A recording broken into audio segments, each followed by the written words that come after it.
إن الحمد لله نحمده ونستعينه ونستغفره ونعوذ بالله من شرور أنفسنا ومن سيئات أعمالنا من يهده الله فلا مضل له ومن يضلل فلا هادي له وأشهد أن لا إله إلا الله وحده لا شريك له وأشهد أن محمدًا عبده ورسوله يا أيها الذين آمنوا اتقوا الله حق تقاته ولا تموتن إلا وأنتم مسلمون يا أيها الناس اتقوا ربكم الذي خلقكم من نفس واحدة وخلق منها زوجها وبث منهما رجالا كثيرا ونساء واتقوا الله الذي تساءلون به والأرحام إن الله كان عليكم رقيبا يا أيها الذين آمنوا اتقوا الله وقولوا قولا سديدا يصلح لكم أعمالكم ويغفر لكم ذنوبكم ومن يطع الله ورسوله فقد فاز فوزا عظيما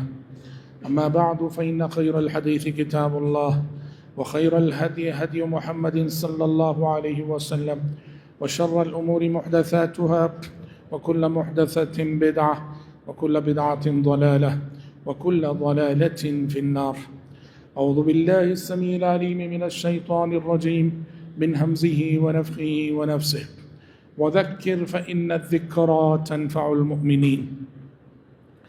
حضرات گرامی، ابھی میں نے خطبہ مسنونہ کے بعد قرآن مجید کی ایک مشہور و معروف آیت آپ کے سامنے پڑھی ہے. اس آیت میں اللہ تبارک و تعالیٰ نے نبی کریم صلی اللہ علیہ وسلم سے مخاطب ہو کے فرمایا کہ وَذَكِّرْ فَإِنَّ الذِّكْرَى تَنْفَعُ الْمُؤْمِنِينَ. اے پیغمبر، نصیحت کرتے رہیے کہ نصیحت کبھی نہ کبھی اہل ایمان کو فائدہ پہنچاتی ہے. نصیحت کا سب سے بہترین موقع خطبہ جمعہ ہوتا ہے. آج کے خطبے میں آپ کے سامنے نبی کریم صلی اللہ علیہ وسلم کی ایک عظیم حدیث لے کر حاضر ہوا. اس حدیث میں ہم میں سے ہر شخص کے لیے بڑے سبق ہیں، اور اس حدیث کی عزت پر ہم میں سے ہر شخص کی زندگی آتی ہے. یہ حدیث کہنے کو بڑی مختصر ہے مگر بڑی معنی خیز حدیث ہے. معانی مفاہیم کے سمندر نبی کریم صلی اللہ علیہ وسلم نے اس حدیث میں سمو رکھے ہیں. حدیث صحیح بخاری کی ہے جسے صحابی رسول عبداللہ بن عباس رضی اللہ عنہما نے روایت کیا ہے. عبداللہ بن عباس رضی اللہ عنہما کہتے ہیں کہ آپ صلی اللہ علیہ وسلم نے فرمایا نعمتان مغبون فیہما کثیر من الناس الصحة والفراغ. یہ حدیث جیسا کہ آپ ترجمہ اور شرح میں دیکھیں گے کہ اللہ تبارک و تعالیٰ نے نبی کریم صلی اللہ علیہ وسلم کو جو جوامع الکلم کی خصوصیت عطا کی تھی اس کا ایک بہترین نمونہ ہے. جوامع الکلم کا مطلب کیا ہے جانتے ہیں؟ ہمارے نبی جب بولتے تھے کم بولتے تھے، مختصر بولتے تھے، الفاظ کم ہوتے، جملے کم ہوتے، مگر ان کم سے کم الفاظ اور جملوں میں معنی اور مفاہیم کے سمندر سموئے رہتے تھے. اسی لیے ایک ایک حدیث بھی جو حدیث کی کتابوں میں موجود ہے حکمت و دانائی کا خزانہ ہے. اب یہ حدیث دیکھ لو جو ابھی میں نے آپ کے سامنے پڑھی ہے، اگر آپ اسے لکھیں گے نا رائٹنگ میں، وہ آدھی لائن بھی نہیں ہے، ایک سطر بھی نہیں. لکھنے میں نعمتان مغبون فیہما کثیر من الناس الصحة والفراغ، مشکل سے آدھی لائن اور آدھی سطر ہوگی اگر لکھیں گے تو. لیکن جانتے ہیں اس آدھی سطر کی حدیث میں میری اور آپ کی، ہم جیسے انسانوں کی 70 سالہ زندگی، 80 سالہ زندگی اور 100 سالہ زندگی پر محیط ہے وہ میسج کہ اللہ کے نبی نے اس حدیث میں دیا ہے. آئیے دیکھتے ہیں کیا حدیث ہے یہ اور کیا پیغام آپ صلی اللہ علیہ وسلم نے دیا ہے. آپ نے فرمایا نعمتان، دو نعمتیں ایسی ہیں مغبون فیہما کثیر من الناس، ان دو نعمتوں کے سلسلے میں لوگوں کی اکثریت، لوگوں کی میجارٹی دھوکے میں مبتلا ہے، خسارے اور نقصان میں مبتلا ہے. انسان کو اللہ کی جانب سے ملی ہوئی نعمتیں بہت ہیں، لیکن ان نعمتوں میں دو نعمتیں اللہ کے نبی صلی اللہ علیہ وسلم فرما رہے ہیں کہ ایسی ہیں کہ انسانوں کی میجارٹی ان دو نعمتوں کی ناقدری کرتی ہے، انسانوں کی میجارٹی ان دو نعمتوں کی ناشکری کرتی ہے، انسانوں کی میجارٹی ان دو نعمتوں کے سلسلے میں دھوکے میں مبتلا ہے. انسانوں کی میجورٹی ان دو نعمتوں کے سلسلے میں خسارے میں مبتلا ہے، نقصان میں مبتلا ہے۔ فرمایا نعمتان مغبون فیہم۔ اچھا ایک بات یاد رکھیے، پیارے نبی نے حدیث میں جو لفظ استعمال کیا ہے دھوکے کے لیے، خسارے کے لیے، مغبون، اور غبن کسے بولتے جاتے ہیں عربی زبان میں؟ عربی زبان میں غبن جو ہے بزنس میں جو دھوکا ہوتا ہے اسے بولتے ہیں۔ اور بزنس میں بھی کون سا دھوکا بھائی؟ یہ قیمتی چیز کو کوئی تاجر اگر بہت سستے داموں بیچ ڈالے، ایک چیز ہے اس کی قیمت 10,000 ہے، کوئی تاجر، کوئی بزنس مین 10,000 کی چیز کو 1,000 میں بیچ آئے، اس وقت عربی زبان میں کہا جاتا ہے غبن التاجر، کہ تاجر دھوکہ کھا گیا۔ جس چیز کو بیچ کر 10,000 کمانے تھے اس چیز کو بیچ کر وہ صرف 1,000 لے کے آیا ہے۔ اس دھوکے کو کہتے ہیں غبن۔ پیارے نبی نے وہی ورڈ استعمال کیا یہاں، وہی لفظ استعمال کیا یہاں۔ مطلب یہ ہوا ان دو نعمتوں کو رہتے ہوئے جتنا کچھ کمانا چاہیے لوگوں کی اکثریت کماتی نہیں ہے، ان دو نعمتوں کے رہتے ہوئے جتنا کچھ عمل کرنا چاہیے لوگوں کی اکثریت اتنا عمل نہیں کرتی ہے، ان دو نعمتوں کے رہتے ہوئے جتنی کچھ اپنی دنیا اور آخرت بنانی چاہیے لوگوں کی اکثریت ان دو نعمتوں کے رہتے ہوئے اپنی دنیا اور آخرت کی فکر نہیں کرتی۔ کیا ہیں یہ دو نعمتیں؟ آپ نے کہا سب سے پہلی نعمت الصحہ، صحت و تندرستی۔ اللہ اکبر، تندرستی کتنی بڑی نعمت ہے، صحت کتنی بڑی نعمت ہے۔ آج شاید زیادہ سمجھانے کی ضرورت نہیں، ہم اور آپ جس زمانے میں جی رہے ہیں یہ امراض و علل کا دور ہے، بیماریوں کا دور ہے۔ بہت کم انسان ہے جو صحت مند ہیں، انسانوں کی میجارٹی مریضوں کی ہے، بیماروں کی ہے۔ یہ بظاہر بڑے سجے سجائے ہوئے جو نظر آتے ہیں انسان، سمجھ رہے ہیں، لیکن جسمانی اعتبار سے دیکھو تو اندرونی طور پہ بڑے کھوکھلے ہیں۔ آج کا انسان 40 سال کی عمر کو نہیں پہنچتا، ساری بڑی بڑی بیماریاں اس کی زندگی پہ دستک دے چکی ہوتی ہیں۔ 40 سال کی عمر کو پہنچا ہوا انسان اور بی پی میں مبتلا ہے، شوگر میں مبتلا ہے، ڈپریشن، کیا کیا سب بلائیں مصیبتیں، امراض و علل کا دور ہے۔ تندرست انسان آج زمین پر بہت کم ہے۔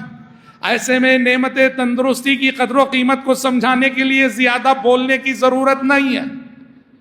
بہت بڑی نعمت ہے، بہت بڑی نعمت ہے۔ علامہ ابن قیم رحمۃ اللہ علیہ فرماتے ہیں انسانوں کو اس زمین پر نعمت ایمان کے بعد اگر سب سے بڑی نعمت ملی ہے تو تندرستی ہے۔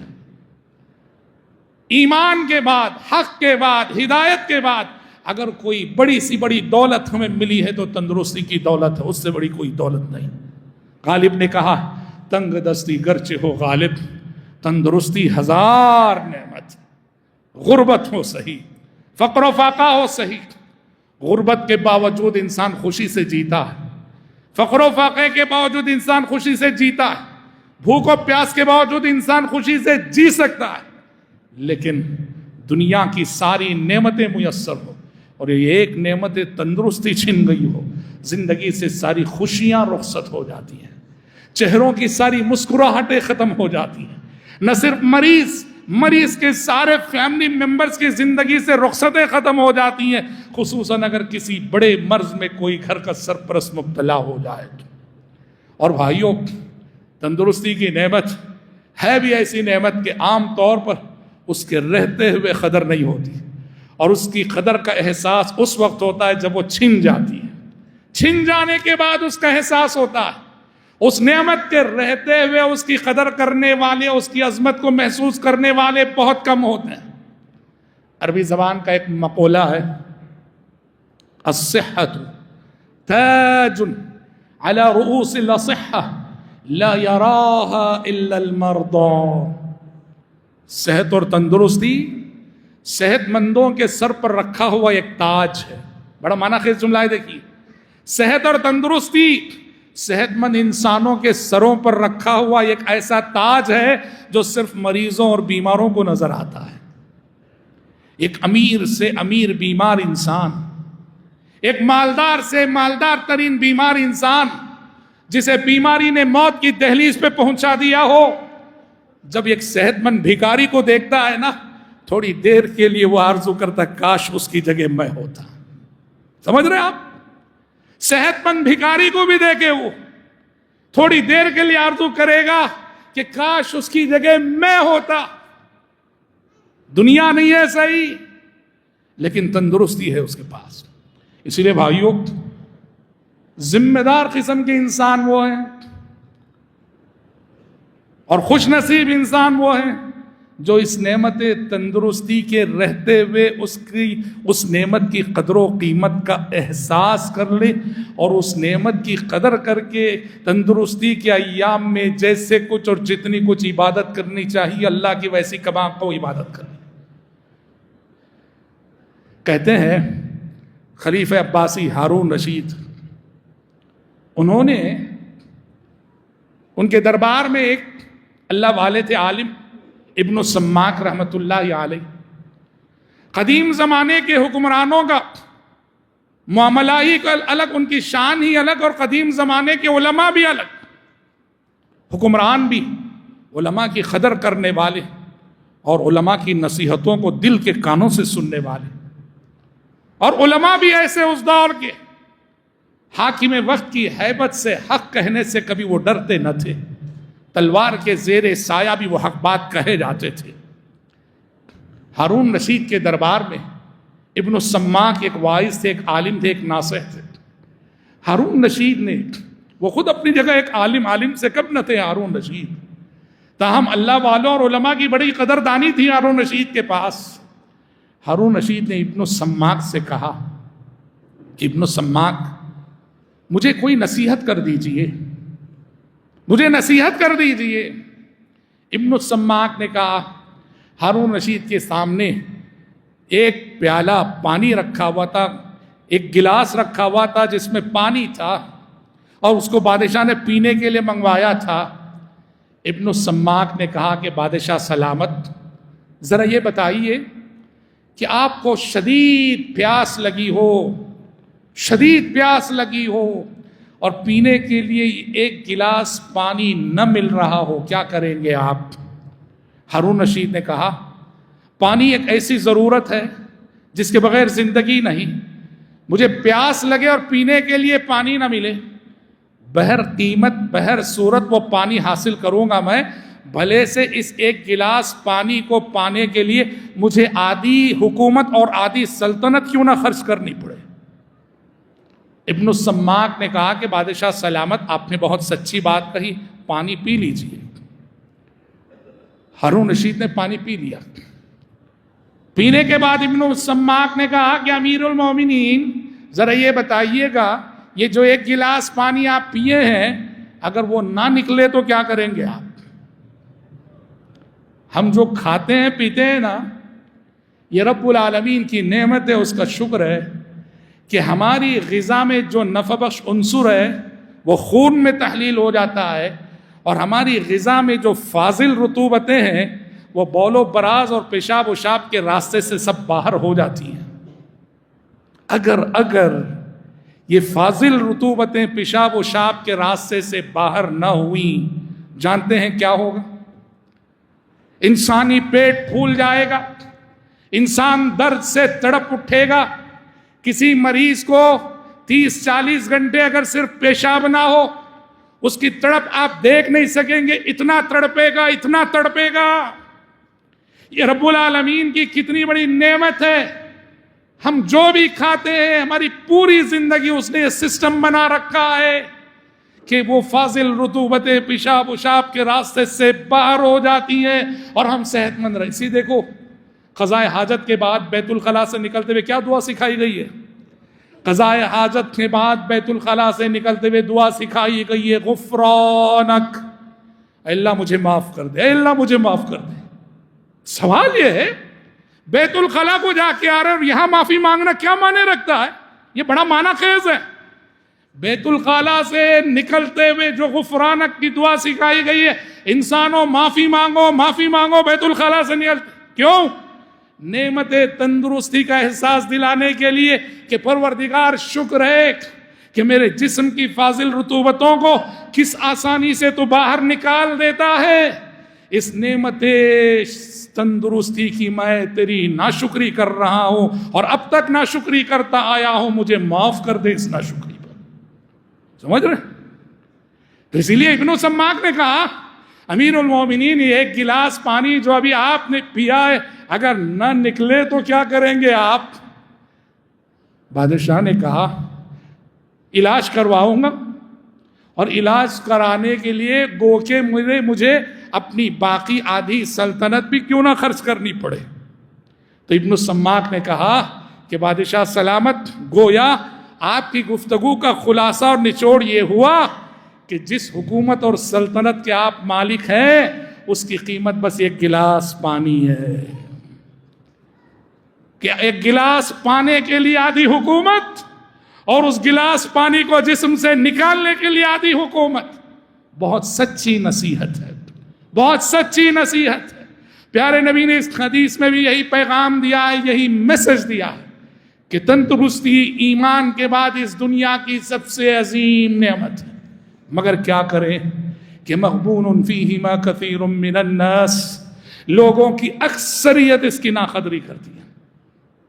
تندرستی میں نماز یاد نہیں آتی, تندرستی میں ایمانداری یاد نہیں آتی, تندرستی میں صلہ رحمی یاد نہیں آتی, تندرستی میں انصاف کرنا یاد نہیں آتا. یہ سب چیزیں کب یاد آتی ہیں ہمیں؟ جب بیمار ہو جاتے ہیں اور بیماری میرے غرور کو جب کچلتی ہے نا, بیماری جب میرے غرور کو کچلتی ہے تب مجھے مسجد بھی یاد آئے گی, نماز بھی یاد آئے گی, غریب رشتہ دار بھی یاد آئیں گے, اڑوس پڑوس بھی یاد آئیں گے, سب یاد آئیں گے. بیماری سب سے بڑا سبق ہے.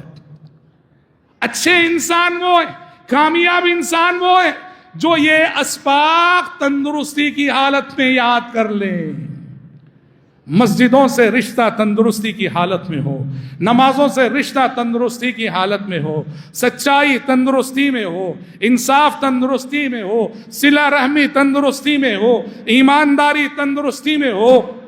تندرستی کی حالت میں جو رب کی جتنی زیادہ عبادت کر لے وہ اللہ رب العالمین کا اتنا سچا بندہ ہے, اور اس کی اعمال صالحہ رب العالمین کی اتنی ہی سچی بندگی ہے.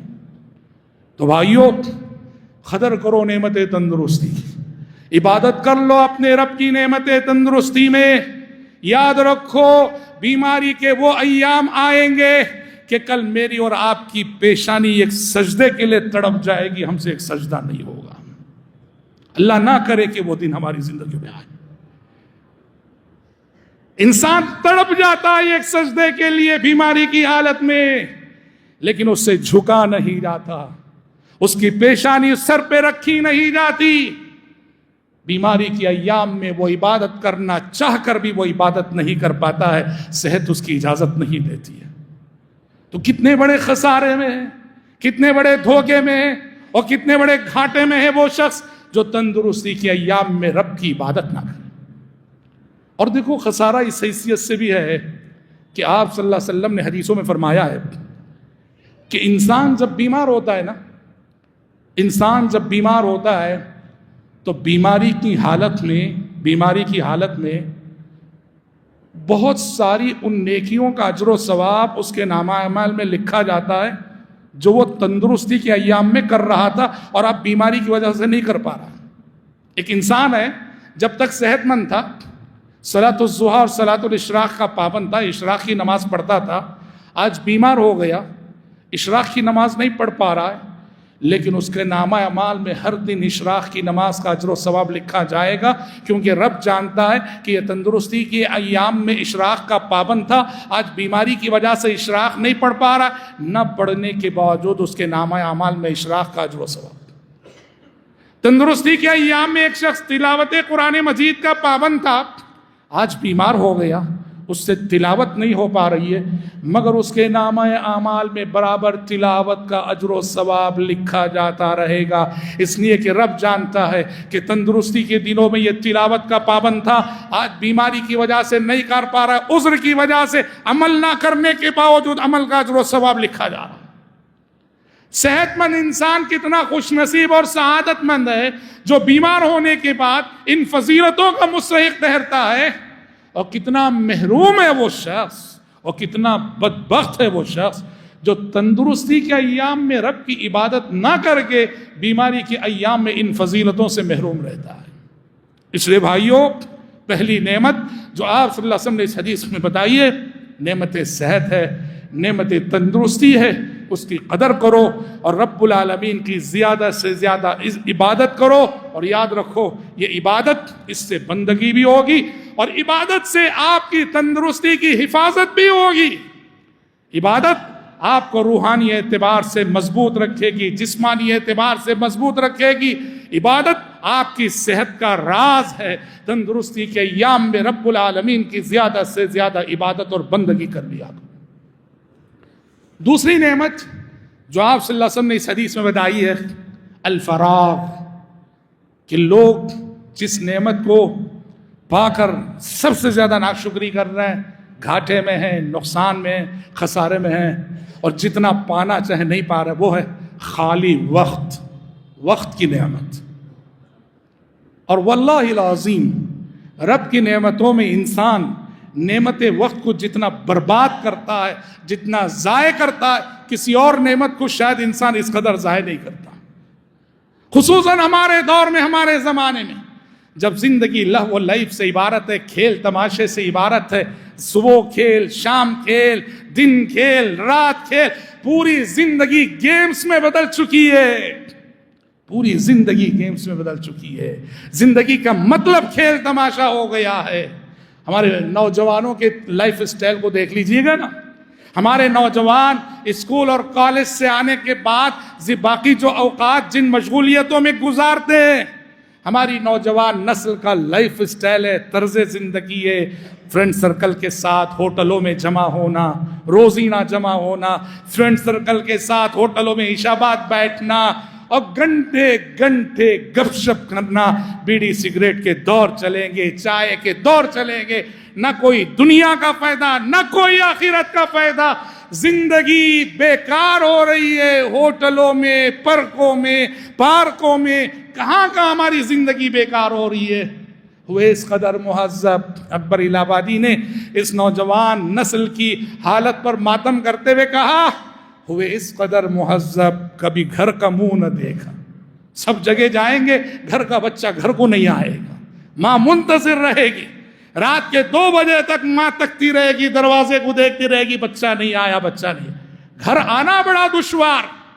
ہوئے اس قدر مہذب، کبھی گھر کا منہ نہ دیکھا، کٹی عمر ہوٹلوں میں، مرے ہسپتال جا کر۔ یہ صورتحال ہے۔ نعمت وقت، یاد رکھو، وقت کو برباد کرنا یہ عمر کو برباد کرنا ہے، وقت کو برباد کرنا یہ زندگی کو برباد کرنا ہے، اور زندگی امانت ہے، اس کے منٹ منٹ کا حساب حشر کی عدالت میں پیش کرنا ہے، مجھے بھی پیش کرنا ہے، آپ کو بھی پیش کرنا ہے۔ ایسا نہیں کہ زندگی اپنی مرضی اپنی نہیں، زندگی رب کی دی ہوئی اور وہ رب کی مرضی کے مطابق گزرنی چاہیے۔ اسلام میں آپ جانتے ہیں وقت کی کتنی قدر و قیمت ہے۔ قرآن پڑھو، رب العالمین نے اپنی کتاب قرآن مجید میں وقت کی کتنے بار قسم کھائی ہے، والعصر، زمانے کی قسم، والفجر، فجر کی قسم، سورج اور چاند جس پر وقت مرتب ہوتا ہے، والشمس وضحاها واللیل اذا یغشی، اوقات کی قسمیں اللہ نے قرآن میں کھائی، اور یہ پیغام دینے کے لیے کہ وقت کتنی بڑی چیز ہے۔ ہر کام زندگی کا وقت کی پابندی سے ہونا چاہیے، ہماری لائف میں ٹائم مینجمنٹ ہونا چاہیے، ہم اپنی زندگی کے منٹ کو برباد نہ کریں۔ غور کر کے دیکھ لو، جتنی عبادتیں ہیں، اسلام نے ہر عبادت کو اوقات سے جوڑا ہے، ہر عبادت کو وقت سے جوڑا ہے، اور عبادت تبھی عبادت کہلائے گی جب اس کے وقت میں ہوگی، وقت سے پہلے بھی نہیں، وقت کے بعد بھی نہیں. مثال کے طور پر ام العبادات، رأس العبادات نماز ہے. نماز رأس العبادات. ظہر کا وقت شریعت نے کہا زوال آفتاب کے بعد، جیسے ہی سورج زائل ہوگا ظہر کا وقت شروع ہوگا. اب اگر کوئی شخص زوال آفتاب سے پہلے ہی مسجد کو آ جائے اور 11 بجے ہی 4 رکعت نماز پورے خشوع خضوع کے ساتھ پڑھے، آدھا پارہ تلاوت کر لے، اس کی ظہر ہوگی؟ اس کی نماز ہوگی؟ بالکل نہیں ہوگی. 4 رکعت تو اس نے پڑھی ہے، ظہر کی نیت تو اس نے کی ہے، پورے خشوع خضوع کے ساتھ اس نے پڑھی ہے، پھر بھی اس کی ظہر نہ ہوئی، اس لیے کہ شریعت نے ظہر کو جس ٹائم سے جوڑا ہے اس ٹائم میں نہیں پڑھی. اس ہر نماز کا ایک وقت. آپ حج کرتے ہیں، حج کا ایک ٹائم ہے.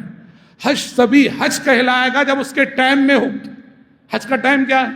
الحج اشہر معلومات، شوال، ذی القعدہ، ذی الحج، یہ حج کے مہینے ہیں. یعنی حج کا احرام باندھنے کے لیے ضروری ہے کہ شوال کے آنے کا آپ انتظار کریں. ہاں، شوال جیسے ہی شروع ہوتا ہے آپ حج کا احرام باندھ کے جا سکتے ہیں. اب اگر کوئی شخص حج کی عبادت کے لیے احرام باندھ کے شعبان ہی میں چلا جائے، شعبان میں جا کے عرفہ میں ٹھہرے، مینا میں ٹھہرے، مزدلفہ میں ٹھہرے، خوب رب کی عبادت کرے، اس کا حج کبھی حج نہیں کہلائے گا. کیوں؟ اس لیے کہ شریعت نے اس کے لیے جو ٹائم مقرر کیا ہے وہ عبادت اس ٹائم میں نہ ہوئی.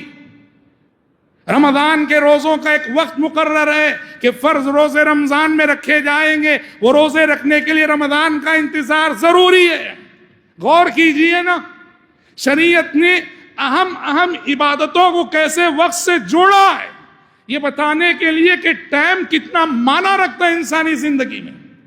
اور اللہ کے نبی صلی اللہ علیہ وسلم فرما رہے ہیں کہ اکثر لوگ وہ ہیں جو وقت کی اہمیت کو نہیں سمجھتے، ٹائم کی اہمیت کو نہیں سمجھتے، وقت برباد کرتے، وقت ضائع کرتے، زندگی برباد کرتے.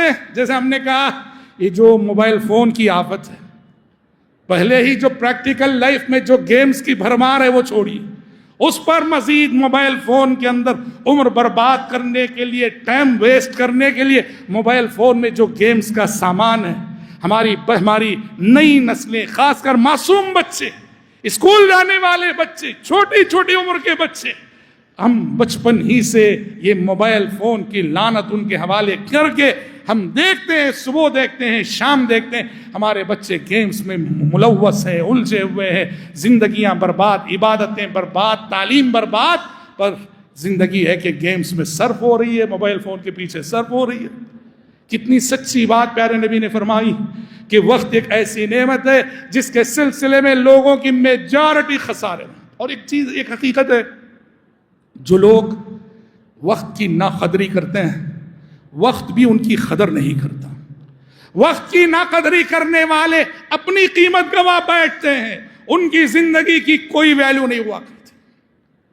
اور آپ اسلاف کی زندگیوں کو پڑھیے نا، علماء اسلاف یہ کون لوگ تھے؟ علماء اسلاف کی نسلیں وہ نسلیں تھیں وقت کی قدر کرنے والے اور وقت کو آخرت کے لیے صرف کرنے والے، علم میں عمل میں لگانے والے، منٹ کی قدر کرنے والے. اللہ نے ان کی زندگی میں کتنی برکت دی تھی جانتے ہیں؟ 2-3 مثالیں سنیے گا. علامہ ابن قیم رحمۃ اللہ علیہ کی ایک بہت ہی زبردست کتاب ہے زاد المعاد، بڑی زبردست کتاب زاد المعاد. یہ سیرت بھی ہے، یہ حدیث بھی ہے، یہ فقہ بھی ہے، کئی چیزیں اس کتاب کے اندر. اور آج یہ کتاب تقریباً مختلف اس کے طبعات ہیں، ایڈیشنز ہیں، 7 جلدوں میں چھپی ہے، 7 والیوم ہیں اس کے زاد المعاد کے. اور ساری دنیا مانتی ہے کہ دنیا کی بہترین تصنیفات میں سے، سلف کی لکھی بھی بہترین کتابوں میں سے ایک ہے زاد المعاد. آپ جانتے ہیں زاد المعاد ابن قیم نے کب لکھی؟ حج کے لیے نکلے تھے گھر سے، حج کے لیے نکلے تھے گھر سے، لکھنا شروع کیا، اور جب حج سے فارغ ہو کر گھر پہنچے تو یہ کتاب تیار ہو چکی تھی. یعنی زاد المعاد جیسی کتاب انہوں نے سفر میں لکھی. اور بھائیوں ذرا تصور کرو، سفر بھی کیسا سفر؟ آج کی طرح سے آرام دہ سفر نہیں. ایئر کنڈیشن گاڑیاں ہیں، آرام دہ سفر ہے، سفر میں بھی چین ہے، سکون ہے، راحت ہے، نہیں، یہ اس دور کی بات ہے جب سفر عذاب سے کم نہ تھا۔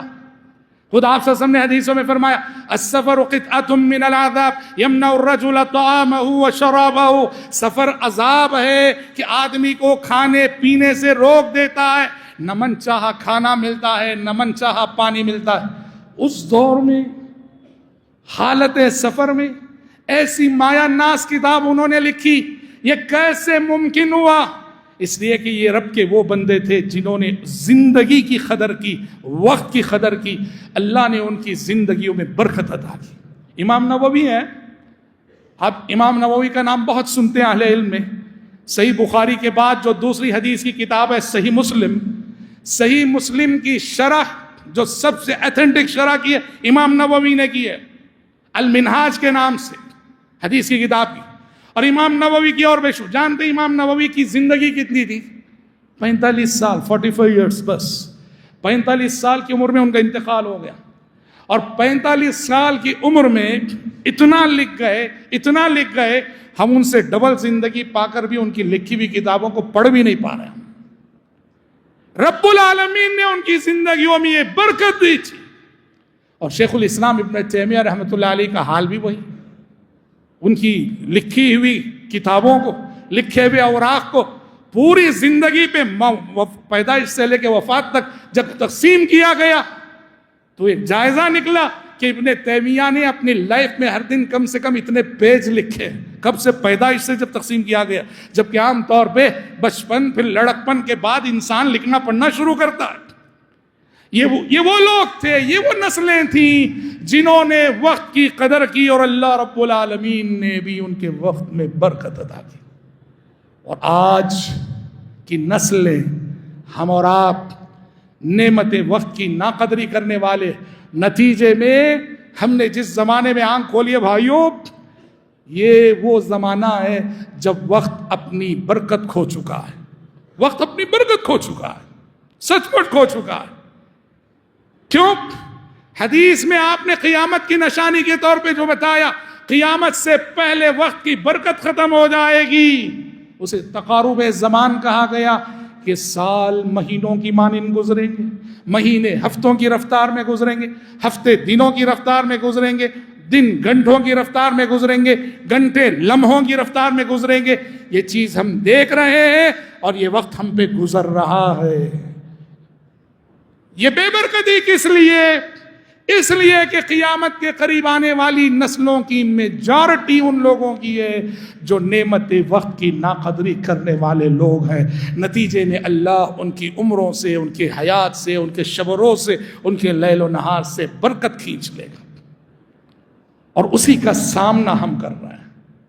تو یاد رکھو کہ میرے اور آپ کے سامنے اپنے آپ کو جہنم سے بچانے کا جو چیلنج ہے، رب العالمین کی بنائی ہوئی جنت کا حقدار بنانے کا جو چیلنج ہے، اس میں ہم تبھی کامیاب ہو سکتے ہیں جب منٹ منٹ کی قدر کریں، رب العالمین کی عبادت اور بندگی کو مقصد حیات بنائیں، تندرستی کی قدر کریں، تو تبھی ہم اس چیلنج میں کامیاب ہو سکتے ہیں۔ بچیں وقت کو ضائع کرنے سے، اور بچیں نعمت تندرستی کی ناقدری کرنے سے، اپنی زندگی کو لغویات سے بچائیے۔ ہمارا وقت یا تو آخرت کی بھلائی کے کام میں گزرنا چاہیے یا کسی دنیا کی بھلائی کے کام میں گزرنا چاہیے۔ نہ دنیا کی بھلائی، نہ آخرت کی بھلائی، نہ عبادت، نہ تجارت، تو پھر زندگی بیکار ہے۔ اپنی زندگی کو عبادت میں لگاؤ، تجارت میں لگاؤ، بزنس میں لگاؤ، دنیا بھی بنے، آخرت بھی بنے۔ یہ وقت کی قدر و قیمت جاننا ہے۔ نہ ہمارا وقت عبادت میں لگے، نہ ہمارا وقت تجارت میں لگے، عمر ایسے ہی ضائع ہوتی رہے، تو پھر منٹ منٹ کا حساب اللہ کے سامنے دینا پڑے گا۔ اور یاد رکھو کہ یہ حساب بڑا دشوار ہوگا، بڑا سخت ہوگا۔ رب العزت سے دعا ہے کہ پروردگار عالم مجھ کہنے والے کو اور آپ سبھی سننے والوں کو اللہ نعمت تندرستی سے اللہ ہم سب کو مالا مال فرمائے۔ اللہ چھوٹے بڑے امراض سے، بیماریوں سے اللہ ہم سب کی حفاظت فرمائے، اور اللہ تندرستی اور خالی وقت کے ان دو نعمتوں کی قدر کرنے اور اس میں زیادہ سے زیادہ اس کی بندگی کرنے کی توفیق عطا فرمائے. اللہم آمین. بارک اللہ لنا ولکم فی القرآن العظیم ونفعنا وإیاکم بما فیہ من الآیات والذکر الحکیم. انہ تعالی جواد کریم ملک بر رؤوف رحیم رب حلیم.